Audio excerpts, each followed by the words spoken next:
Boa noite. O Roda Viva entrevista hoje mais dois candidatos à presidência da República, Dr. Enéas Carneiro, do Prona, e Luiz Inácio Lula da Silva, da coligação liderada pelo PT. Nós estamos completando, assim, a série especial do Roda Viva, que entrevista todos os candidatos à presidência da República do Brasil. No centro do Roda Viva, que começa agora, está o candidato Enéas Carneiro, do Partido de Reedificação da Ordem Nacional. Nascido em Rio Branco, estado do Acre, Enéas Carneiro só foi registrado 9 anos mais tarde, em Belém do Pará. Órfão de pais desde os 9 anos, sempre trabalhou para ajudar a família. Aos 19 anos, mudou-se para o Rio de Janeiro, em busca do sonho de formar-se em medicina. Ingressou então na Escola de Saúde do Exército, onde se graduou terceiro sargento auxiliar de anestesia, em 1959. Formou-se em medicina em 1965 e tem mestrado em cardiologia pela Universidade Federal do Rio de Janeiro. É formado também em física e matemática.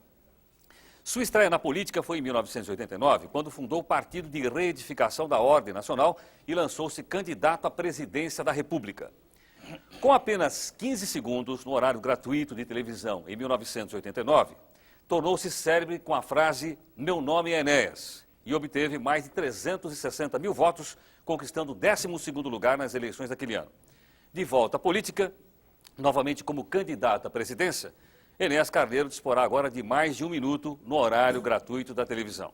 Para entrevistar o nosso convidado de hoje, Dr. Enéas Carneiro, está aqui o jornalista Fernando Mitre, diretor executivo do Jornal da Tarde, jornalista Josemar Gimenez, chefe da redação da sucursal paulista do jornal O Globo, Clóvis Rossi, que é repórter e colunista da Folha de São Paulo, o José Paulo Kupfer, do editor-chefe da sucursal paulista do jornal Zero Hora, Rui Xavier, coordenador de política do jornal Estado de São Paulo, e o jornalista Ibsen Spartacus, chefe de reportagem do Jornal do Brasil, também sucursal de São Paulo. O Roda Viva é retransmitido por 23 emissoras de televisão de todo o país. E você pode participar desse programa pelo telefone 252-6525, 252-6525. A Shizuka, a Cristina e a Ana estão anotando as suas perguntas. Se você preferir o nosso fax, é o 874-3454, 874-3454. Doutor Enéas, boa noite. Boa noite. Doutor Enéas, nossa primeira pergunta a todos os candidatos à presidência da República do Brasil. O senhor, obviamente, tem acompanhado a evolução das pesquisas eleitorais. Em alguns estados, o senhor está até empatado, tecnicamente, com outros candidatos que são políticos profissionais. Em função disso, qual é a estratégia do senhor daqui para frente em busca de uma passagem para o segundo turno e para a eleição para a presidência da República do Brasil? Muito obrigado ao senhor e a todos os senhores pela presença e aos telespectadores. A única estratégia que eu me permito usar é falar através dos meios de comunicação. Eu não creio que, para ser atingido um universo como o da população brasileira, de cerca de 150 milhões de pessoas, possa existir uma outra estratégia. Exatamente isso. Doutor Enéas, o senhor vai continuar usando o bordão "Meu nome é Enéas", que eu acabei de ler aqui no perfil do senhor? Ainda não defini isso, uma vez que isso, para dizer essa expressão, que é o meu nome mesmo, eu levo cerca de 2 segundos.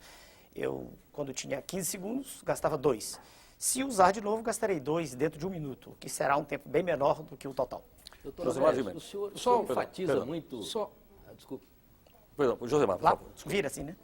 Boa noite, doutor Enéas. Boa noite, senhor. Eu gostaria de saber do senhor o seguinte, é uma preocupação, talvez, de toda a sociedade brasileira. O senhor vem dizendo insistentemente que não precisa de deputado porque todos não gostam do senhor. Eu gostaria de saber o seguinte, num regime democrático, como é que o senhor pretende governar sem o apoio de deputados, sem o apoio do Poder Legislativo? Bom, há uma distorção aí. Eu não disse que os deputados, como um conjunto, não gostam de mim. Aliás, é preciso ficar bem claro isso, eu não tenho nada contra nenhum deles em particular. Eu me refiro sempre ao modelo carcomido, putrefato que aí está. Eu falo sempre de um sistema de troca de favores que faz, inclusive, com que candidatos à presidência da República de um partido aliem-se a um outro partido que tem toda uma tintura ideológica diametralmente oposta. É disso que eu falo, é a isso que eu me refiro. Agora, no que concerne a apoio. Há pouco tempo atrás tivemos um presidente da República, Sua Excelência, o senhor Fernando Collor, que foi eleito por um partido inexpressivo, que nem tinha sido fundado por ele, ao contrário de nós, que fizemos o PRONA com suor desde 89, e tomou medidas extremamente deletérias para a nação, não tinha maioria e o Congresso se curvou tranquilamente. Eu não vejo nenhuma dificuldade em governar, desde que as mensagens sejam claras, inequívocas, desde que por favor, só terminar, desde que o Congresso saiba exatamente o que vai ser feito e haverá uma correspondência biunívoca entre o que vai ser feito e o que está sendo dito, uma vez que é um programa a ser apresentado. Não creio que haja dificuldade, uma vez que os senhores congressistas querem o bem da nação. Fernando Mito. Doutor Enéas, o senhor enfatiza muito a questão da disciplina, né? Sem dúvida. E a questão da autoridade também. Sem dúvida. O senhor é a favor até da inclusão de matérias nos cursos primários que dizem respeito ao amor à pátria, à bandeira, à disciplina social, o respeito à autoridade, etc. O senhor, ideologicamente, se aproxima de algum modelo conhecido? Quer dizer, como é que o senhor se qualificaria hoje? Difícil, difícil. Eu posso dizer, falar de mim é difícil. Vamos falar do modelo do nosso Certo. partido. Aqui, né? Voltando para o senhor, que eu estou conversando com o senhor. O PRONA defende um Estado forte, técnico e intervencionista. Um Estado que se preocupe realmente com a nação e não que seja propriedade de um grupo reduzido de políticos. Nós acreditamos que é perfeitamente possível resgatar essa dívida social gigantesca da nossa terra, desde que haja uma mensagem firme e que por trás da mensagem haja um lastro de preparo que faça com que o presidente da República não seja um títere, não seja um boneco levado de um lado para o outro, na dependência de quem está à sua direita ou à esquerda. O senhor quer um presidente da República mais poderoso do que o que sempre tivemos? Não porque os nossos presidentes da República, por terem sido extremamente incultos em quase sua maioria, né?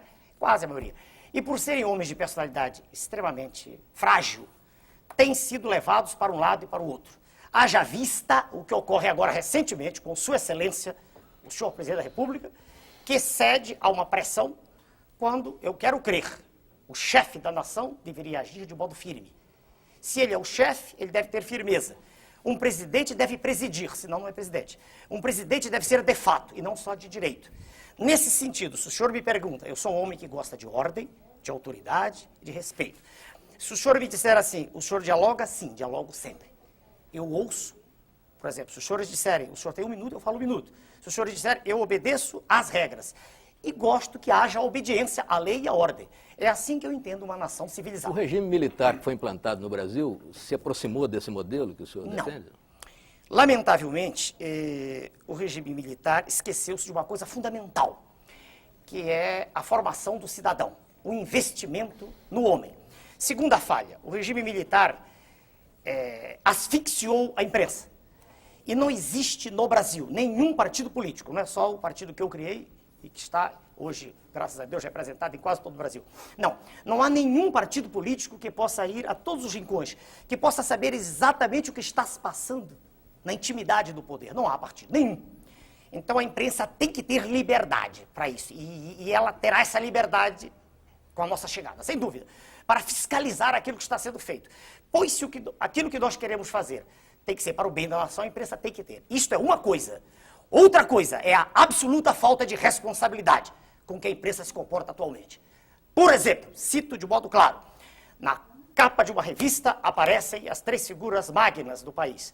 Sua Excelência o Presidente da República, Sua Excelência o Presidente do Congresso, Sua Excelência o Presidente do Supremo Tribunal Federal, vestidos como pessoas do sexo feminino, numa dança. A revista se chama Revista Veja. Eu não entendo que lucro, que vantagem a nação tem com isso. Estou sendo sincero, com a mesma clareza com que falo sempre. Então, repare, chamam-me de autoritário. Eu digo, não. Eu quero ordem, quero respeito, quero liberdade de expressão, mas quero responsabilidade também. E quero crer que não há nenhum pai de família que goste de, às 7 horas da noite, ligar um instrumento, um aparelho de televisão, e ver na tela expostas cenas de lascívia, de luxúria, de lubricidade, de sexo quase explícito, que deformam a personalidade e a formação dos seus filhos. Eu não acredito que haja nenhum chefe de família lúcido que goste disso. Doutor Enéas. Essas teses são claras, eu estou repetindo como sempre fiz. Tá, vamos a mais uma pergunta. Apenas quero dizer, Clóvis, o seguinte, que o senhor Guilherme Grimaldi de Piranga já usou essa expressão autoritária que o senhor mesmo usou agora. Normal. Clóvis Rossi. Não sei, pelas entrevistas anteriores que eu li do senhor, se houver alguma distorção, o senhor me corrija, me dá mais a sensação de que o senhor é menos candidato à presidência da República e mais candidato a Fujimori do Brasil, é isso mesmo? Não, nunca disse isso. Não tenho nenhuma admiração pelo senhor Fujimori, principalmente porque o modelo de natureza macroeconômica que foi utilizado lá repete os ecos da ventania neoliberal que assola o continente sul-americano. Não tenho nenhuma simpatia. Não vejo em que eu possa ser comparado ao senhor Fujimori. Nunca disse em nenhum programa que iria fechar esta ou aquela instituição. Nunca disse isto. Em nenhum momento.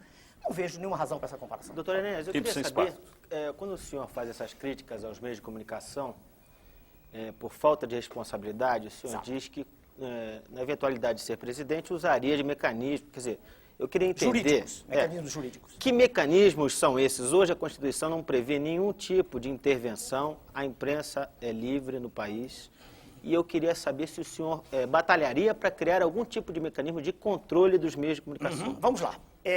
Hoje mesmo eu estive com na TV Bandeirantes, eu conversei com o senhor presidente da organização, disse exatamente o que estou dizendo aqui. Eu digo as mesmas coisas sempre, com clareza meridiana. Com a clareza do líquor de quem não tem meningite. A mesma coisa sempre. Veja o senhor, existe um estatuto da criança e do adolescente, ao qual não há nenhuma obediência no país. Existem tentativas as mais escabrosas de tirar vantagem do menor abandonado. É uma indústria que aí está estabelecida. Então, é perfeitamente possível, usando a lei, tendo inteligência e vontade de ação firme, conversar com diretores dos meios de comunicação e mostrar a eles que é possível, ainda mais estando na presidência da República, com o poder que a lei confere, e tendo um Congresso que naturalmente estará afinado. E eu lhe digo por que estará afinado. Eu digo já. Imagine o senhor que, tendo 1 minuto no horário eleitoral gratuito, eu chegue a ser eleito. Imagine o senhor, apenas como exercício de raciocínio. Eu terei mostrado de forma inequívoca a toda a imprensa brasileira que tudo que é transmitido todos os dias não é o que a população quer. Em todas as páginas dos jornais, eles estão repletos de notícias dos candidatos da imprensa. Aqueles que a imprensa prestigia. E ela diz que tem experiência política. Como se experiência política fosse andar pelas ruas fazendo greves, gritando, ou fazendo comícios. Eu não vejo assim. Eu vejo, senhor, que experiência resulta de aprendizado, de conhecimento do assunto. Por isso eu estou esperando que nós comecemos a falar das questões magnas aqui já. Mas essa é uma questão que pode ser considerada um problema brasileiro. O senhor foi o primeiro a apontar. O problema da forma da falta com que de os meios... respeito à criança que Exatamente. existe hoje. E esse não é um problema brasileiro? Eu já citei para o senhor o Estatuto da Criança e do Adolescente e a outra questão também, a qual não se faz referência normalmente, que é o direito de concessão. O direito de concessão previsto na Carta Magna, ele existe porque Sua Excelência, o Presidente da República, assina esse direito. Doutor Enéas. Mas eu só queria, por favor, eu só queria entender das qual é o... emissoras que não se enquadrarem ao modelo que o senhor... Eu queria entender se é um processo de negociação, de discussão com a sociedade, negociação, ou se seria intervenção. Pois não, assim como eu estive hoje com o presidente, o primeiro de uma rede de comunicação que me convidou para conversar, e só fui porque fui convidado, tá? Jamais impus minha presença a lugar nenhum. Estou aqui porque os senhores mandaram um ofício, claro, calcado na lei, né? Mas eu quero crer que, conversando com os diretores, presidentes dos meios de comunicação, como todos são chefes de família, e apenas eles participam do processo, porque, quero crer, não há outro jeito, é uma briga por ibope, quando se ficar claro, quando não houver dúvida, quando for irrefragável a tese, que existe comando na nação, e nessa história de faz de conta que aí está, sabe? Perdoe-me, essa bagunça generalizada que hoje é o Estado brasileiro, fraco, incapaz de tomar decisões, mal informado, mal organizado, com uma desordem em todos os níveis. Quando ficar claro que não é mais assim, eu quero crer que não será Doutor difícil. Pois não. Nós temos mais uma pergunta do jornalista, eu queria que o senhor respondesse ao nosso telespectador, José Carlos Plácido, da Vila Olímpia. Ele quer rapidamente saber do senhor o seguinte: se o senhor não passar para o segundo turno, o senhor aceitaria ser ministro de algum outro governo? Com todo respeito ao telespectador, com todo respeito ao senhor telespectador, é impossível... Fala aqui? Pois não. É impossível, senhor, que fez a pergunta, muito obrigado ao senhor, mas é impossível ser ministro de um governo inepto. Veja, o senhor que perguntou o que acontece agora com, não me lembro, o senhor Osíris, o senhor secretário da Receita. Não adianta, imagine o senhor que eu fosse, por hipótese, que aceitasse essa tese, jamais aceitarei com o modelo que aí está, jamais. Já declarei isso por escrito, em documento que está registrado em Brasília. Não quero ser profissional de política, não gosto disso. Eu quero ser um estadista, quero endireitar, quero fazer com que a nossa nação respire, com que a nossa nação possa emergir desse lodaçal em que ela está mergulhada. Como eu poderia aceitar ser ministro se, quando qualquer medida firme fosse ser tomada, imediatamente eu seria obrigado a demitir-me? Como posso eu aceitar teses de um candidato à presidência da República, que é um representante legítimo das multinacionais no país? Quem é, doutor Enéas? Sua Excelência, o senhor Fernando Henrique, é um representante legítimo das multinacionais no país? Legítimo. É um homem que defende um processo neoliberal que estraçalhou a Argentina e temos outros exemplos, muitos, mas respondendo ao senhor telespectador, eu não posso ser ministro. Veja o senhor, se eu quisesse ter qualquer cargo, eu teria sido candidato a deputado federal e sem nenhum convencimento estólido, sem nenhuma bobagem, eu teria tranquilidade de eleição em qualquer estado, qualquer unidade da federação. Ok, Tony Neves, pergunta agora do jornalista Rui Xavier. Pois não, senhor. Ouvindo o senhor assim, a minha sensação é que o senhor ficou mais duro. Mais duro? Mais duro. Desde a última eleição para cá. Quer dizer, eu lendo o noticiário aqui, várias reportagens sobre o senhor. Posso tomar também, água aqui? Pode, à vontade. Pois não. Também me dá essa impressão, e parece que passa essa impressão, que o senhor ficou uma pessoa mais dura, mas tem aqui até algumas reportagens que diz, tem um título aqui que eu não vou conseguir localizar aqui, que diz, chegou o neofascista, o novo neofascista. Então, minha pergunta para o senhor é o seguinte, o senhor mudou? O que houve com o senhor? Quer dizer, anteriormente o senhor passava uma impressão mais simpática para... E agora está uma coisa mais dura, falando mais. Posso responder? Pode, claro, vontade. Com respeito à sua pergunta e a tudo que ela possa traduzir, né, de modo explícito ou implícito. Veja o senhor, eu sempre falei durante os 15 segundos com o mesmo tom enérgico que eu falo agora. Isso é da minha personalidade. Eu não some de minhas palavras. Eu tenho clareza no que penso e no que digo. Não tenho dissociação cérebro-língua, nem nenhuma dificuldade de articular o meu pensamento. Aprendi a falar e escrever corretamente. Naquela época eu tinha um tempo pequeno, então grande parte das pessoas, incluídos jornalistas também, não conseguiam entender o que eu dizia. E achavam engraçada a frase final, meu nome é Enéas. Muitos achavam que eu estava brincando, querendo ser deputado mais à frente, ou um cargo. Surpreendi todos quando não fui candidato a nada, porque eu não quero, não preciso disso. Sou médico, sou professor de cardiologia, tenho do que viver. Eu não fiquei mais duro. A conversa agora está sendo mais demorada. É possível agora o senhor acompanhar com mais tranquilidade, e todos que me ouvem, não só agora a forma, mas o fundo, o conteúdo do que está sendo dito. Eu falei em fevereiro de 1991, não sei se o senhor assistiu ao pronunciamento, uma hora inteira em cadeia nacional, e disse coisas extremamente duras. Eu fui o primeiro presidente de partido político que teve coragem de pedir a sua excelência, o presidente Collor, que renunciasse naquela ocasião. Pela desgraça a que ele estava lançando a nação. Em que? A que ele estava lançando. O senhor votou nele no segundo turno? Não, eu não leio meu voto, por favor. Por favor, não acredito nesses senhores que estão. Então, veja bem, naquela ocasião eu falei uma hora inteira. O senhor anulou o voto? Anulei com tranquilidade, mas por que não? A Constituição me permite. Se eu não acredito em A, B, C e D, por que eu tenho que votar em algum deles? Por que eu tenho que dizer... Vota em branco? Não, em branco eu sei que há processos de fraude, todo mundo sabe disso. Isso é notório no país. E o voto em branco permite que aqui ou acolá, no meio do trajeto, alguém põe, eu anulo o voto, por que não? É a maneira mais clara, mais categórica, mais peremptória de eu dizer que não acredito naquilo. Aparentemente você não acredita só de A, B, C, só que não acredita em ninguém de A a Z, pelo que você está dizendo. Depende de quem se apresenta. Aí, não, Só minutinho. Então eu podia inverter essa pergunta. Só um instantinho para o senhor, por favor. Não, pois é, nessa linha. Senhor Clóvis, um minutinho. Eu não vejo no cenário que aí está. Se eu visse, eu não me teria candidatado. Perceba o senhor uma coisa. Eu não gosto do processo. Senão pertenceria a ele tranquilo, estaria a palavra que os senhores usam. Processo, exatamente o que é processo? É essa imundícia em que se transformou o quadro político brasileiro. É essa situação de vergonha que cada brasileiro tem quando chega no exterior.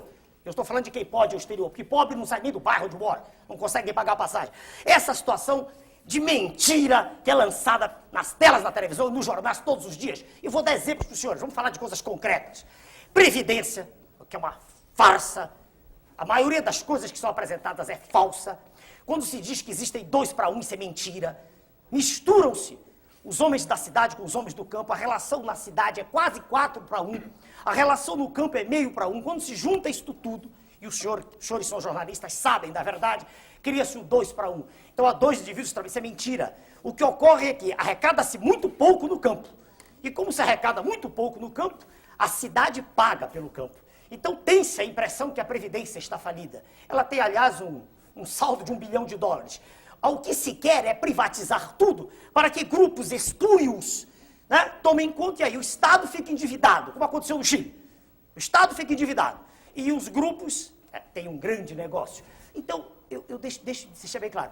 Quando você disse o processo, eu quero dizer o seguinte, eu não gosto dessa maneira como um candidato a presidente da República se curva Para ser eleito, ele se curva. Ele não acredita na força dele. E ele faz composições, ele procura um vice, ele procura um... Para quê? Para que ele tenha votos. Eu não faço isso. Eu sou exatamente o mesmo. Meu candidato a vice-presidente é o Almirante. Almirante Roberto Gama e Silva. Um homem que não vai me trazer voto, não é nada disso. Apenas ele foi um homem que, no governo Figueiredo, lutou pela nacionalização. Lutou contra a desnacionalização das nossas jazidas. Ele lutou contra esse processo de sangria, né, do qual nós somos vítimas, exportando minério in natura. Ele lutou contra isso. Deixa eu lhe fazer uma pergunta. Pois não. Do que o senhor gosta nesse processo todo? O senhor já falou de muita coisa que o senhor não gosta. Por isso eu entrei. Tudo bem, mas deve ter alguma coisinha, porque o senhor não vai destruir tudo para montar tudo sozinho. Não, mas eu acabei de falar para o senhor, me perguntou, não sei o nome dos senhores, sobre o Congresso, e eu disse que eu não acredito. Deixa eu me definir bem. Vamos falar do Congresso. 503, né? 503. Eu nunca disse, veja o senhor, que um indivíduo A ou B é um partido. Nunca disse isso. O que eu vejo é o seguinte, existe um modo de comportamento que se tornou a regra do processo. Esse modo chama-se hipocrisia. O cidadão não tem coragem de dizer a verdade. Ele tem medo de perder voto aqui, perder voto acolá, ele faz aliança O senhor inclui os deputados do PRONA também, doutor Enéas? Se acontece com eles, olha, eu não sei lhe responder. Eu tenho um deputado no PRONA federal, dona Regina Gordilho. E foi o único deputado que veio para o PRONA. E se o senhor disser que ela fez aliança, eu quero crer que não. Tá? Eu quero crer que até hoje ela tem sido de uma lealdade extrema e, muito embora facilmente pudesse estar em outro partido, agora mesmo disseram que ela tem 2% das intenções de voto, saiu no Jornal do Rio de Janeiro, ela se manteve leal a mim. Sem ela, eu não teria entrado com uma ação de inconstitucionalidade, e o senhor conhece, pela Constituição, eu só poderia entrar com essa ação se tivesse um representante. Então, quando o senhor falou agora em aliança, eu quero crer que ela não fez nenhuma aliança. Não vi, não tenho nenhuma informação. Nessa linha de raciocínio, eu queria que o senhor visse primeiro a pergunta do jornalista José Paulo Cuco, por favor. O senhor ou o senhor? Eu. O senhor? Esse meu nome é Zé Paulo. Sim, senhor, Zé. O senhor disse que quer um Estado intervencionista. Forte, deixa eu amarrar bem. Forte, técnico e intervencionista. A frase não é minha, é do professor Alain Touraine, professor de Sociologia da França. Autoritário também, professor? Peraí. Continua com o senhor ou respondo para ele? Como quiser. Aí ele- Se a palavra autoritário quer dizer que exista autoridade, que ela se faça respeitada, se é este o sinônimo dentro do universo semântico seu. Se é isso que o senhor quer dizer, é. Bom, então vamos lá. O senhor quer um Estado desse jeito. Isso. O senhor já meteu aí a leia no neoliberalismo. Sem dúvida. Aqui no seu material a gente lê que o seu modelo de político é o Fidel Castro. Não disse isso. Não disse isso. Um minutinho só. Perguntaram-me quem eu admirava no exterior. Eu disse pela personalidade forte, pela coragem de enfrentar o monstro. Peraí, mas eu não disse, eu não sou socialista, deixo bem claro, eu defendo a livre iniciativa, eu defendo a economia de mercado, então eu não tenho como modelo o senhor Fidel Castro. Eu não disse isso nunca. Um defensor de uma economia De mercado não liberal, o que é? O senhor poderia dar explicação? Ele me perguntou... Posso complementar? À Como é que vontade. pode combinar a defesa da economia de mercado com um Estado Forte, intervencionista? perfeito, eu digo agora. Intervencionista. Perfeito, Forte com e clareza. técnico, tudo bem. Com clareza, para o senhor, para todos. Veja bem, primeiro que o que está diante de nós é toda uma encenação, é toda uma farsa. Vamos devagar. Primeiro que o Estado intervém sempre. Vamos ver, agora mesmo, quando foi decretado o Plano Real, esse plano, o último plano, miraculoso, que se estenderá quase certamente até as vésperas, né? Quase, né? Ninguém pode afirmar, o processo é muito mutável. Mas quando ele foi decretado, Sua Excelência o Presidente da República recebeu a sua assessoria econômica e lhe apresentaram a taxa de juros com a qual o mercado iria se comportar, ditada pelo governo. O senhor acompanhou. 8,13 ou 31 foi arredondado para 8,2. Agora, hoje ou ontem, um senhor, saiu no Globo ontem, 21, por esses dias agora, saiu no Globo, que é impossível continuar com isso. O serviço da dívida pública, o serviço dela, está em torno de 4 bilhões de dólares mensais. Diz o professor Dércio Garcia Munhoz, que não é do PRONA, não é do nosso partido, que não quer dizer nada. Não quer dizer nada. É uma pessoa porque eu tenho profundo respeito. É professor titular de Política Econômica e Economia Internacional em Brasília. Diz ele, não são 4, não. Estão contando só com os títulos em poder do público. Mas se levarmos em conta os títulos do Banco Central, e o Tesouro também paga esse serviço a eles, chega a 6 bilhões de dólares. Ora, meu Deus do céu, não é intervencionista. Só que é intervencionista a favor dos grandes grupos. Não, eu estou falando de grupos financeiros, não estou nem falando mais em empresa. A empresa, todas estão perdendo. Só as muito grandes que não perdem. As empresas médias, pequenas, todas estão perdendo. Não há estímulo nenhum para o investimento, em produção nenhum. Então, quando eu digo intervencionista, eu digo isso com firmeza, querendo dizer o seguinte, vai intervir mesmo contra esse monstro cuja cabeça está lá fora, no G7, não sei qual deles. É um conjunto, o senhor sabe, harmônico que funciona ali no norte, né, da Pax Borealis. E os tentáculos estão aqui dentro, com os vendilhões da pátria aqui dentro. Então, para repetir com clareza, aceita a economia de mercado, sim, e é intervencionista, sim, não naquilo que a empresa está fazendo, é intervencionista naquilo onde pode ser, eu termino já, na taxa de juros, que será conosco, no mínimo no nível internacional, deixaremos de ser o campeão da usura mundial, com taxa de juros que ultrapassa 28, 30, vão embora as nossas agora. Segundo, na tributação. Por que não? Se ao Estado cabem esses direitos de intervir, e é conversa fiada que é o mercado que faz. Acabei de mostrar agora que a equipe econômica chegou ao presidente e disse, vai ser tanto. Né? Perguntou e confirmou que ia ser tanto. Ora, se o Estado pode intervir, por que não o fazer? Uma vez que taxas de juros são embutidas obrigatoriamente nos custos. Pois não. Os telespectadores estão insistindo em Claro, fazer perguntas do senhor e eu estou aqui representando. me desenvolveu o assunto. Pois é, nessa linha de raciocínio, o senhor Ernesto Liviano de São Paulo, o senhor Marcos Vinhares querem saber em resumo o seguinte, afinal, o senhor mantém ou o senhor muda o plano real se for eleito presidente da República do Brasil? Pelo amor de Deus. Para onde eu viro? Telespectador? Com todo respeito ao senhor e à sua pergunta, como brasileiro, seria o ideal, né? Eu estou falando aqui no nome de todas as pessoas que nasceram nessa terra, como eu. Seria o ideal para nós que desse certo. A situação do nosso país é de trazer lágrimas aos olhos. Qualquer brasileiro sente tristeza de ver o que está acontecendo. O poder aquisitivo foi levado lá embaixo. Qualquer pessoa com o mínimo de lucidez intelectual percebe que o poder aquisitivo caiu fragorosamente desde a primeira etapa do RV, até a última etapa. Quer dizer, claro que como brasileiro eu gostaria que isso desse certo, mas é impossível dar certo. Primeiro que é impossível dar certo... Doutor Ernesto, desculpe, mas que evidências o senhor tem que o poder aquisitivo caiu da URV as para cá? notas, o desafio é feito assim como eu fiz o desafio sobre voto, quando perguntaram sobre quanto eu tenho de voto, eu convidei um senhor jornalista, o senhor Marcel, do Jornal do Brasil, e disse, o senhor quer ir à rua comigo? O senhor quer escolher a esquina? Como é que o senhor explica, então, que nas pesquisas mais de 70% dos entrevistados apoiam o plano?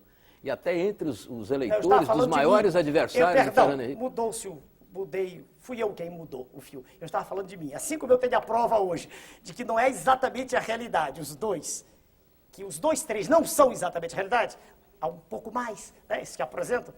Assim também eu tenho certeza, o indivíduo apoia porque ele está iludido.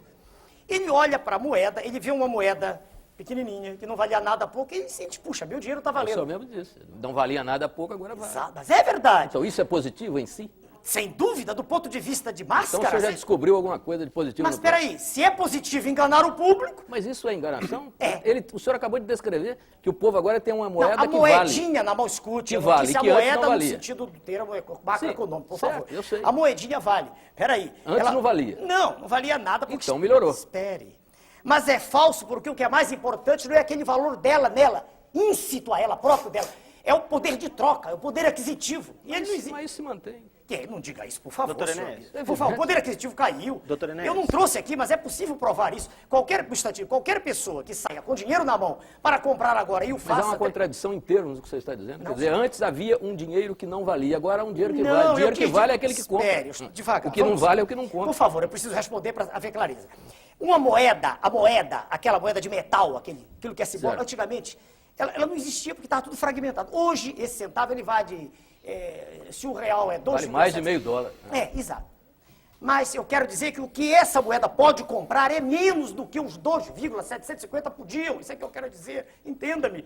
A moeda em si, ela vale 2.750, digamos R$1, 2.750. Só que ela compra muito menos do que os 2.750 compravam. Mas, doutor Enéas, o senhor acha então que a população é tola o suficiente para... A população como é natural em todo e qualquer grupamento humano, ela se deixa levar por um processo colossal de anestesia. É natural isso. Só que isso passa.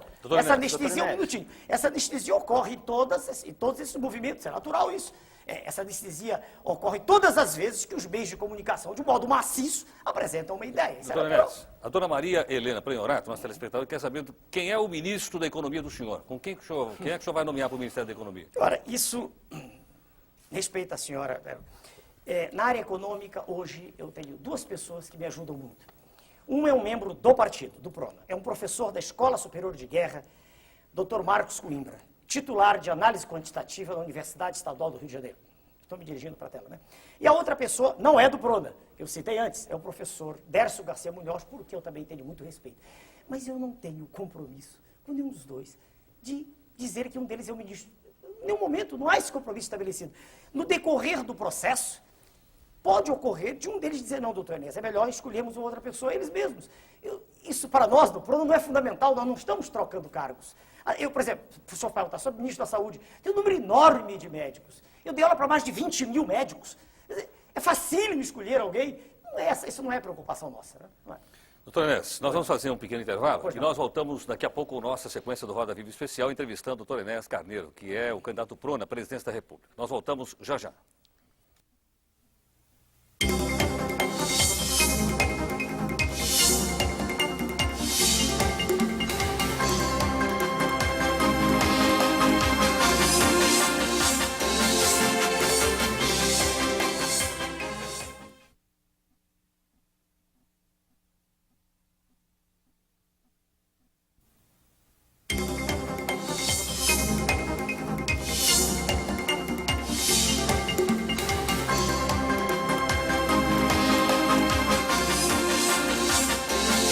E nós voltamos com o programa Roda Viva Especial. Nós estamos entrevistando hoje mais um candidato à presidência da República, doutor Enéas Carneiro, o candidato do PRONA. Você pode participar pelo telefone 252-6525. Se você preferir, o fax é o 874-3454. Doutor Enéas, eu gostaria que o senhor me confirmasse o seguinte. O jornal o Globo, no dia 12 de maio, publicou uma expressão atribuída ao senhor. Eu gostaria de perguntar ao senhor se ela procede ou não.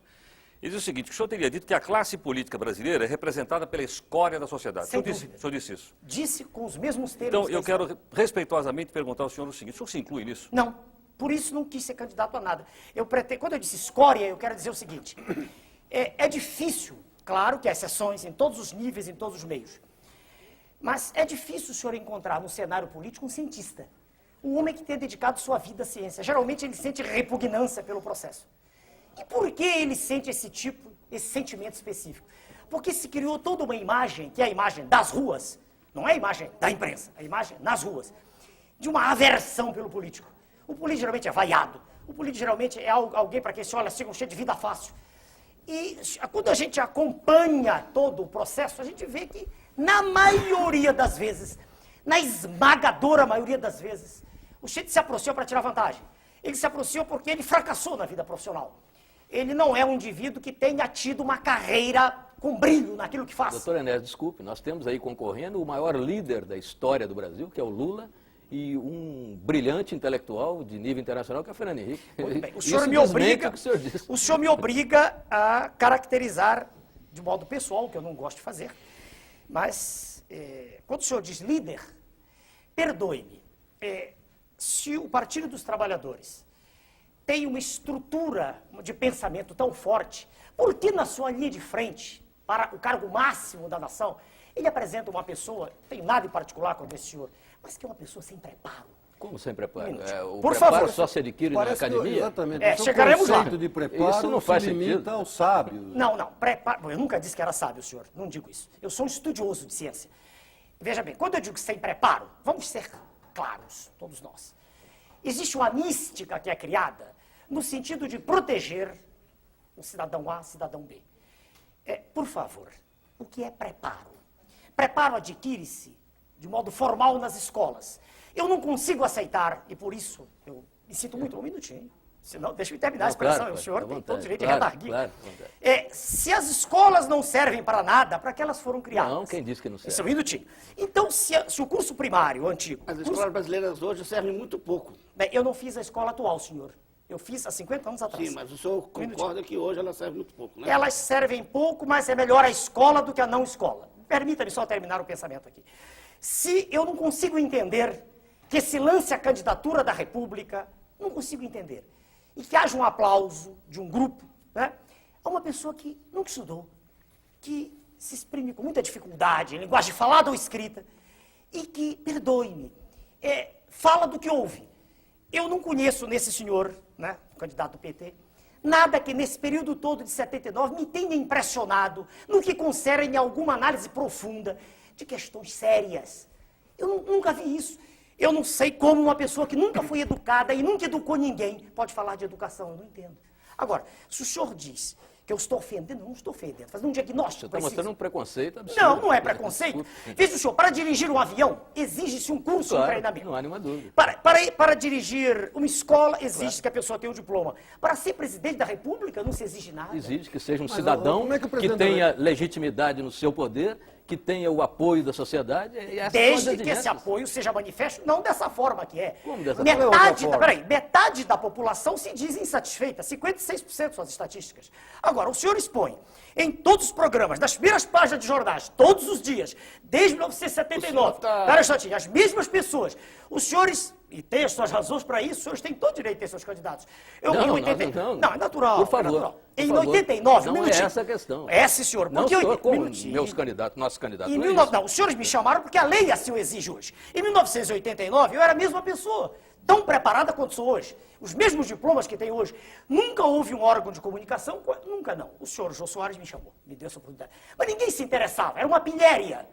Eu era um motivo de jocosidade, era uma figura para os senhores histriônica. Estou falando em geral.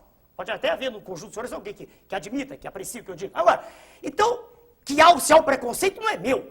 O que é que deveria fazer a imprensa quando vê um médico que trabalhou a vida inteira, que ensinou a vida inteira, que formou jovens, que nunca chegou atrasado ao seu curso, que deu exemplo de cidadania formando pessoas, que se dedicou sempre ao trabalho e não fazendo greves, estudando e trabalhando?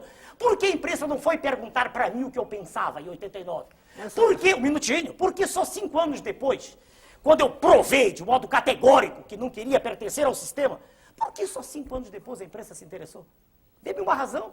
Eu dizia as mesmas Qual é coisas. a vantagem que tem o cidadão que educou, formou, etc. e tal, Ele de um sabe. operário comum, não estou me referindo ao aluno, um operário comum que educou os seus filhos, que Não, ele não ensinou educou os seus escola, que filhos, educou. que trabalhou a vida inteira e que fez greve também, que é constitucional, minutinho. perfeitamente constitucional. O Um seu minutinho. viés autoritário transforma a greve num pecado mortal. Está na Constituição. A greve é um direito inalienável do trabalhador. Eu nunca disse o contrário, está no manifesto do meu partido.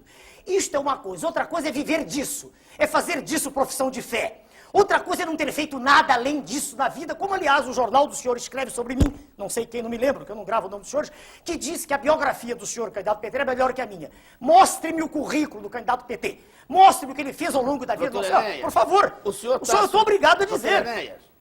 Pois não. O senhor está sugerindo que para a presidência Da República. da República façamos como se fazia até, de certo modo, na Grécia, um concurso de livre docentes? Olha, um concurso seria algo extremamente mais legítimo do que isso que aí está. A lei eleitoral foi feita assim agora, dizer que é muito boa. Ela é melhor do que a anterior, mas ela foi feita assim, veja o senhor. Ela dá a um candidato 7 minutos de exposição, apesar de estar todos os dias nos jornais. Dá outros 5, 6. Eu terei 1 minuto para expor. Eu lhe garanto uma coisa, e digo para o senhor e para todos que ouvem. Exprimindo-me durante 13 minutos, não haveria segundo turno. Eu vou dizer por quê. Porque, espera aí, se o senhor conversar com o homem da rua, o que ele quer ouvir é exatamente o que eu estou dizendo. Não tenha dúvida. Eu queria Não que o tenha senhor me desse uma resposta. Pois não. Seria melhor que fosse um concurso de livre docência, de Olha, títulos e Olha, Cargos. veja bem, devagar. Eu quero dizer o seguinte. currículos? Para responder ele, por favor. Dever-se-ia exigir um mínimo. Não é um concurso para docência, que isso pressupõe uma especialização.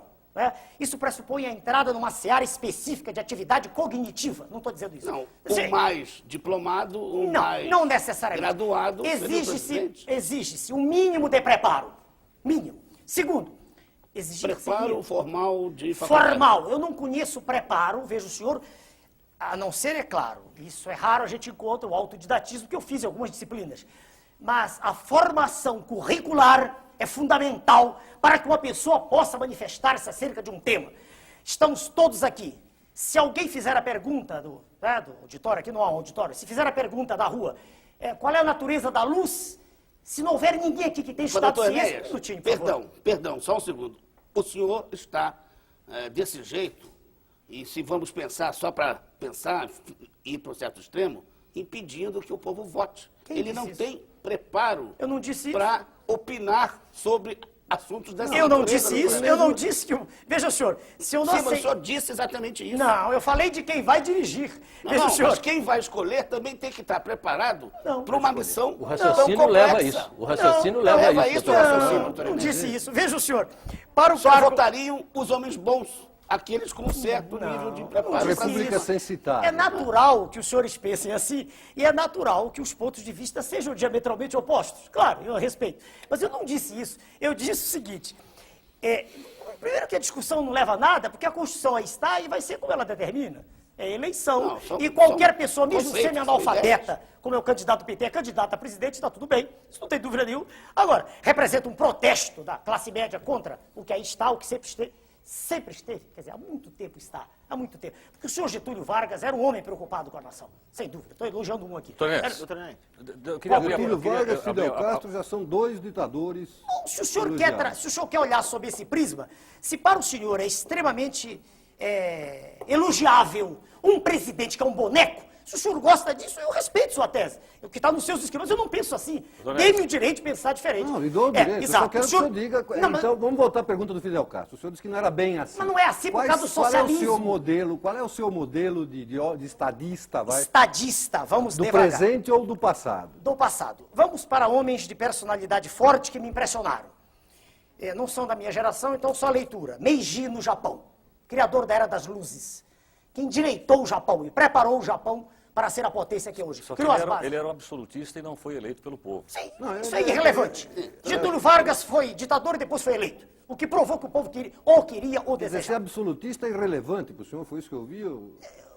Quando o senhor diz absolutista, precisa ter Não, cuidado. foi O ele senhor que volta a Luís XIV. Não, é a né? história do Japão Não, que diz. Pois é, então. Não, eu estou citando homens que têm coragem de agir contra o poder constituído, contra esse sistema apodrecido que faz com que uma terra que é a mais rica do planeta, uma terra que é abençoada no seu subsolo, que tem a maior riqueza e água potável do planeta. Doutor Enéas, Peraí, doutor- que não, faz com que doutor essa Enéas. terra esteja mergulhada nesse processo Doutor Enéas. há muito tempo e não saia dele, Doutor não Enéas, tem a possibilidade de doutor sair. Enéas, já que o senhor tocou na questão da terra, eu gostaria que o senhor voltasse ao programa do senhor e o senhor respondesse ao senhor Ivan de Souza, de Jacareí, no interior de São Paulo.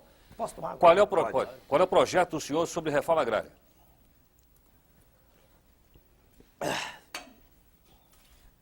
Desculpa, eu tô tomando água. É que um calor aqui, os telespectadores não sabem, é terrível. Veja bem, vamos primeiro mudar de novo a expressão. A expressão reforma agrária, ela já tem um contexto hoje, dentro do universo semântico de toda a população, que me cria um mal-estar até examiná-la. Eu prefiro responder ao senhor assim, de modo também sintético. É fundamental que seja feita uma reordenação do processo agrícola. Vou lhe dizer rapidamente os pontos que já estão estabelecidos, que muitos ainda há a estabelecer. Alguns, do nosso ponto de vista. É preciso que haja crédito rural mesmo, e não de fase de conta.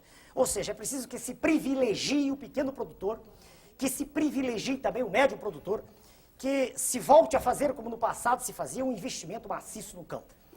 Nós temos sol o ano inteiro e poderíamos ter 2 ou 3 safras por ano. É uma questão de investimento. É preciso que exista todo um sistema de apoio ao homem do campo, que hoje é alijado praticamente de todas as vantagens que tem o homem da cidade. É preciso que haja uma preocupação de toda a nação, e essa preocupação, a nosso ver, só existirá, no nosso caso, em nós deixarmos de ser corredor de exportação, que se exportem os excedentes e que se mitigue a fome. Doutor Enéas, talvez o senhor tenha esquecido de uma coisa talvez que seja importante. Terra para esse homem que o senhor está dando crédito, está dando assistência técnica, etc. O senhor daria terra para o homem sem terra? Existe toda uma faixa de terras que pode ser ocupada no momento sem nenhuma desapropriação. Essa questão é extremamente séria e eu não me permito, sem ter o acesso à informação precisa, fazer uma afirmativa que seja uma aleivosia. Os senhores, como jornalistas, sabem que as informações que nos chegam são distorcidas. Quando eu falei ainda agora para os senhores de Banco Central, eu sei o que estou dizendo. Quando eu falei de PMF, não cheguei a falar, porque eu cortei no momento. Quando se procura ler nos jornais, a gente não encontra a informação. Qual foi a receita do IPMF? Que foi apresentado como sendo solução há pouco tempo. Ele era 0,25%, né? 0,025. Não, 0,25. É um quarto de um. Não é 0,25. Se o senhor multiplicar 0,25 por 16, 16 vezes 5, 80, o senhor vai ter 4, que é a ideia do professor Marcos Sintra, criador do Imposto Único. Se o senhor multiplicar isso por 12, o senhor vai ter a receita do ano, uma projeção. Foi em abril, a receita foi de 150, uma fração de que eu não me recordo, 150 bilhões de dólares. O total vai dar 64 bilhões de dólares. Veja como recursos aparecem rapidamente, um minutinho. Mas ninguém sabia, isso foi feito assim rápido. 150 milhões de dólares, com certeza. Sim, Doutor Enéas, eu eu queria queria saber. Doutor Enéas, Retirados da população? Ué? Sim, tudo bem. Não, eu estou dando um exemplo. Estou Peraí. entendendo a conta. Não, eu estou... Onde é que o senhor chegou a 156 bilhões de dólares? Não, 150 milhões. Não, 0,25% por mês, de tá tudo certo. foi. Ah, Tá certo. milhões. Mas dá Milhões. 7, neste ano dá 7 milhões. Não, eu tenho dados oficiais. 150 milhões, e se o senhor multiplicar isso por 16, o senhor tem os 4% previstos pelo professor Marcos Sintra. 2 para quem emite, 2 para quem recebe. Para terminar a análise. Isso vai dar no ano, pode fazer as contas, vai dar 64 bilhões de dólares. Certo? 64, com certeza, por favor. Pois não, Ibsen. doutor Você Enéas, fazer doutor contas, Enéas, por onde o senhor favor. quer chegar? Doutor Eu quero Enéas, chegar ao seguinte, essa informação não chega à população. Assim também, veja bem, eu não tive... Doutor Enéas, o número é 7 bilhões, 64 bilhões de dólares, é 3 vezes a arrecadação da União no ano, doutor Enéas. Se o senhor me permitir, se nós fizermos um intervalo, eu faço as contas e lhe mostro. Eu vou repetir. 150 milhões vezes 16 Por que vezes 16, doutor Enéas? Porque a alíquota é 0,25 e a proposta do professor Marcos Sintra é 4%, meu Deus. É 2% para quem emite, O que 2%. tem o Marcos Sintra com isso? Porque ele é o criador da ideia do imposto único. Mas não que foi distor- o imposto dele que foi... Ah, mas foi uma aplicado? distorção. Esse IPMF é um faz de conta do imposto único. Que isso? Como não foi? O IPMF foi uma percepção primeira da realidade para que depois se aplicasse o imposto único. Ué, Doutor como- Enéas, é o seguinte. Eu só terminando agora a tese. Eu não tenho, e meu grupo ainda não teve acesso às informações reais. A gente pede uma informação, ela é distorcida, ela é guardada, ela é escamoteada. O orçamento, qual é o orçamento da União? Não foi votado até hoje. Estamos na metade do ano, por suas excelências, os senhores congressistas. Então eu não tenho ainda para lhe dizer a informação precisa da questão da terra. Essa é a resposta minha. Pode ir. Bom, Doutor só Enéas, eu para queria dizer, saber do Ibsen, senhor- por favor, que o senhor acabou de responder, doutor Enéas, a pergunta do nosso telespectador, o senhor Agostinho Ferreira Filho de Moema. Pois não, Ibsen. Doutor Enéas, Ah, por pois favor. não. Eu gostaria de saber se o senhor acha necessária uma reforma na Constituição e se o senhor a faria dentro do Palácio do Planalto ou a negociaria com o Congresso. Olha, a Constituição tem muitas coisas. Tudo que se apregou aí para mudar da Constituição, para mim, não faz o menor sentido. A maioria das coisas. Por exemplo, minério, subsolo. Não vejo razão nenhuma para isso. Pelo contrário, as empresas ditas nacionais são apenas a vidraça de grupos poderosos multinacionais que estão por trás. Então, não vejo. Para mim, são lobbies gigantescos para desnacionalizar cada vez mais o Brasil. Não é? Bom, segundo, monopólio. O nosso partido é totalmente favorável ao monopólio do petróleo, das telecomunicações e seria também do aço. Só que o aço não adianta mais, já venderam. Agora, se o senhor perguntar por que, eu também respondo. Quem detém petróleo, detém energia. Quem tem energia, tem progresso. Tem progresso, tem desenvolvimento, tem investimento, tem produção, tem emprego. Ora, abrir o monopólio, quer dizer, desfazê-lo, o senhor dirá, não, mas são empresas nacionais. Não necessariamente. Pode ocorrer o mesmo que ocorreu com mineradoras. Grupos poderosos alienígenas estarão aqui daqui a pouco. Doutor Enéas, estou recebendo uma informação aqui. Pois não. Apenas o senhor levantou uma questão, essa questão da pessoa ser culta ou não. Eu sou Francisco Magalhães, de Goiânia. Em Goiás, pergunto ao senhor o seguinte. O que o senhor faria com o atual primeiro-ministro da Inglaterra, o senhor John Major, que só tem o 2º grau? Mas o 2º grau pressupõe um nível médio de escolaridade. Não adianta O perguntar. que eu faria com ele? Veja bem, todas as vezes em que eu ouvi o senhor John Major manifestar-se, eu não vi incultura. Eu não vi nele um nível de instrução tão abaixo da média como quer o senhor telespectador dizer. Perdoe-me, o senhor não faria nada. É um homem que quando se... Doutor Enéas, doutor Enéas. Agora, só eu. Eu disse, agora só um instantinho, para barrar. que deveria ser exigido, quer dizer, o mínimo, só isso. Tá, o senhor disse Qual o que, é o que o senhor não adotaria numa revisão constitucional. Ah, não, sim. Mas sim. o que o senhor faria, e se o senhor negociaria isso com o Congresso? Veja bem. O presidente eleito, ele dispõe hoje de um instrumento jurídico que é válido, é legítimo, né? Que é a medida provisória. Que é usada, há poucos dias perguntaram no Jornal do Brasil, o senhor usaria? Claro. A medida provisória permite ao presidente da República uma ação rápida. Então, a medida provisória ela é usada no sentido de vencer uma questão emergencial. Aliás, no Brasil, nós vivemos em permanentes questões emergenciais. Tudo é uma... O Brasil não vive em regime de urgência, vive em emergência, né? A gente poderia falar 2 horas sobre os campeonatos mundiais. O Brasil é campeão do mundo em doença de Chagas, tripanossomose americana, é campeão do mundo em esquistossomose maçônica, campeão em doença de Chagas. O senhor Carlos Chagas falava nisso no início do século. Bastaria acabar com as casas de pau a pique e nada se fez durante 60 anos. Quer dizer, então, eu tenho a impressão, de novo, que os senhores congressistas serão, já disse e repito, extremamente simpáticos à tese de reedificar a ordem nacional, uma vez que eles são legítimos representantes do povo. Doutor Enéas, Parece que a maior parte dos congressistas tem curso superior, não tem? Não sei lhe responder. doutor Enéas, honestamente. Não O sei. que você acha que precisa para o Congresso? Uma vontade. Preciso a deflagração. Para entrar, para ser deputado. O que precisaria? Qual é o requisito? Não sei lhe responder. A formação Não. mínima. A formação mínima. Olha, peraí, no exterior, em alguns países, existem escolas de formação política. O senhor Aqui sabe, também, é? aqui também tem. Peraí, por favor, vamos devagar. O senhor vai me dizer que os congressistas que estão fizeram escola de política? Não disse isso. Perdão. Eu disse Doutor que tem Enéas. escola de formação política. Vocês congressistas fizeram... Sei, tudo bem. Não, então é porque... Eu só queria entender o seguinte, ao longo do programa o senhor chamou os políticos de escória... Não, a ele imprensa- pertence à escória. Pertence, tá bom. Pelas atitudes que vêm a público. Tá bom. Eu tudo não os bem, conheço eu pessoalmente. Eu só queria terminar a pergunta. Pois não. Desculpe, Bom, Enéas. políticos, o senhor já esculhambou à vontade. A imprensa dedica-se à luxúria e a fazer a pregação do que o senhor acha que são os candidatos dela à imprensa. Mas Os eu técnicos acho- do governo... Espera um pouquinho, só terminar a pergunta. Os técnicos do governo só negam informações, o senhor não consegue... esconde, mistifica, etc. Tal. As pessoas sem o mínimo de educação formal, que no Brasil são a maioria, não deveriam, enfim, ter acesso a qualquer cargo político, público. Além do senhor, quem mais presta no país, doutor Enéas? Mas que maneira inteligente do senhor me lançar contra a população. Veja bem, é uma maneira extremamente inteligente, que caracteriza o que eu vejo nos seus escritos, quando vez por outra leio, aliás, escritos interessantes no seu jornal. Veja o senhor, eu não fiz nenhuma apologia aqui, veja, de ser eu a única exceção. Eu disse no quadro de candidatos à presidência da República. Vamos botar um ponto exatamente em cima do i. No que está, no que chegou como candidaturas à presidência da República, eu não vejo nada que me impressione, por favor, para ser claro. Eu não disse que não há indivíduos. O senhor quer saber onde há um número enorme de indivíduos de valor, gigantesco, fora da política. Nas Forças Armadas. Fora da política, não necessariamente. As suas armadas têm indivíduos de valor, o senhor não gosta delas, é um direito que o senhor tem. Mas há indivíduos de valor... Não tem nada a ver com isso. Não, é evidente. Eu leio alguns dos seus escritos, não leio todos que não tenho tempo.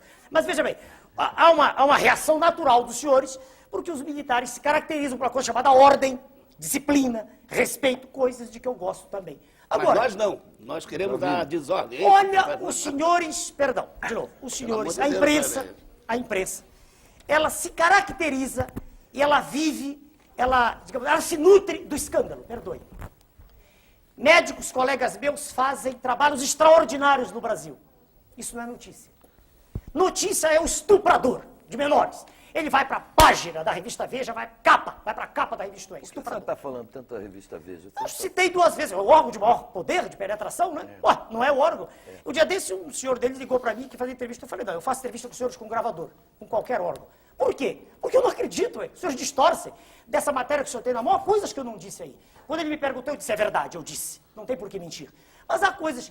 E o senhor vai dizer assim, reaja, para daqui a 6 meses vira retratação, quando tudo já acabou, que doutor adianta Enéas, isso? doutor Enéas, só mudando um pouquinho Pode mudar. de assunto um pouco aí, o senhor tem dito sobre o homossexualismo Quer coisas bem perguntar? incisivas. Eu gostaria, Serei o senhor disse que é um vício, uma perversão. O senhor, como médico, sabe muito bem o tratamento que a Organização Mundial de Saúde dá ao Sei, tema. bonito. Agora, a pergunta é o seguinte, o homossexual vai ser discriminado no seu governo? E o que, que o senhor pensa do tema? Perfeito. A pergunta é clara e vamos respondê-la da mesma maneira que temos feito em todos os locais. Viro para o senhor, né?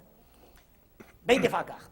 O homossexual, sem dúvida, pertence a um grupo, veja o senhor, que se generalizasse, representaria a extinção da espécie. 2 homossexuais... Isso o senhor fala com base em estudos do senhor? Meu Deus, os dois homossexuais têm espermatozoides, não têm óvulos. É impossível haver reprodução, por favor. Isso é curso primário, não é ginásio nem universidade. Por favor. Por favor. Tudo bem, não. tudo bem. É óbvio, né, doutor? Não, mas ele Tudo está bem. perguntando. Não, tudo bem, tudo bem. Eu me equivoquei na pergunta. Não, pessoal. o senhor é que fez a pergunta, não fui eu. Tá, tudo bem. Por favor. Doutor Enéas, perdão, mas com o avanço da ciência... Não, e senhor, aproveitam, não. talvez Não há fosse avanço possível. de ciência, um Não sei, minutinho. mas talvez Para o fosse senhor e possível. para os telespectadores que não são obrigados a ter estudado medicina. Quando a gente nasce, nós temos cromossomos. Por mais que se façam operações, intervenções cirúrgicas, que se extirpe a genitália externa de um homem, que nasceu homem, que se fabrique um órgão genital feminino, um silicone, por mais que se criem seios artificialmente, que se faça a depilação, cada cromossomo é uma unidade que está dentro do núcleo. Doutor Enéas, Não, por eu favor, preciso não, você tem que explicar, responder. doutor Preciso Enéas, explicar isso. eu Todo quero mundo saber sabe que Não, homem todo com mundo homem não sabe. dá filho, mulher não dá filho. Eu gostaria de saber a discriminação e o que o senhor pensa do tema. Sabe? A resposta sobre o tratamento homossexual é importante. A lição de... Ela é importante do seu ponto de vista, mas a pergunta dele, nem todos os ouvintes pensam exatamente o que eu estou dizendo. Tem gente que pode até pensar que o homossexual, ele disse, a ciência faz avanços, alguém disse aqui no programa. Alguém disse, mudar a base genética, que eu saiba, transformar XX em XY em XX, eu não conheço isso. Tá, mas agora vai com relação ao tratamento que o senhor dá. Tratamento, vamos lá, o tratamento. O homossexual é um ser humano, como qualquer outro. Ser humano, que merece respeito, merece educação, merece escola, quer dizer, educação, merece hospital, merece tudo. Agora, uma coisa é ele existir como ser humano. Vou falar bem devagar para não haver distorções. Outra coisa é ele ser apresentado como exemplo de comportamento sexual. Veja bem, ele pode ser exemplo como artista, um escultor, um pintor, agora, ele não pode. Está errado quem disser isso, porque a sociedade, veja, senhor, é feita para se reproduzir. Não estou nem usando textos bíblicos, estou falando de ciência. O maior de todos os impulsos que existem no planeta é o da preservação da espécie. É maior até o que da preservação do próprio indivíduo. Então, o homossexualismo, veja o senhor, ele não pode ser apresentado como uma terceira via, como um caminho natural. Não. O homossexualismo é, veja o senhor, um desvio. De que natureza é? Há muita discussão. Muita discussão. Quando o senhor citou a Organização Mundial de Saúde, eu conheço o que o senhor está dizendo. Há muita discussão. Não há consenso. Mas uma coisa é clara.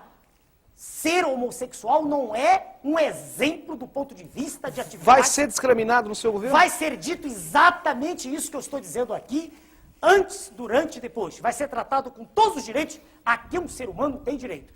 Mas não, por exemplo, homossexuais casarem-se. Isso é um absurdo. O nosso partido não aceita. Escute, os senhores todos têm todo o direito de pensar contrariamente a mim, mas eu tenho posições definidas. Não estou procurando votos. Eu estou dizendo exatamente o que o nosso partido pensa. A ligação, o casamento, aceito, como está ocorrendo de quando em quando, como você pregou. Todo o seu partido pensa desse jeito? Bom, o senhor está autorizado a interrogar, não as pessoas que gritam meu nome é Enéas, mas os líderes, os nossos presidentes regionais. O senhor virá essa resposta. Qual é o tamanho do seu partido hoje? Não sei. Eu lhe digo, eu convidei o senhor Marcel aí a roupa. Bom, vamos também aqui amarrar uma coisa. Se partido grande representasse alguma coisa, o líder do PMDB, ao sair à rua, seria ovacionado. E pelo que me contam, eu não vi. Houve um atrito violento entre ele e o senhor, se não me engano, aqui. Inclusive uma falta, se não me engano, de comportamento. Não sei bem o que foi, eu não vi. Contaram-me. Né? E ele, o senhor vê as pesquisas, estão. No ABCD eu tenho mais votos que ele. Então, partido político no Brasil é uma estrutura hoje extremamente comprometida. Justamente por causa dos acordos espúrios. Agora, se eu perguntar qual é a penetração do meu nome na massa, aí só pagando para ver. Doutor Enéas, nós completamos 1 hora de entrevista com o senhor. Nós queremos agradecer sua presença aqui no Roda Muito obrigado, Especial. senhor. Muito obrigado pela sua presença. Muito obrigado, senhor. Muito bem, nós vamos fazer um intervalo e nós voltamos com o nosso segundo entrevistado esta noite no Roda Viva Especial. É o candidato Luiz Inácio Lula da Silva, da coligação liderada pelo PT. Voltamos já já.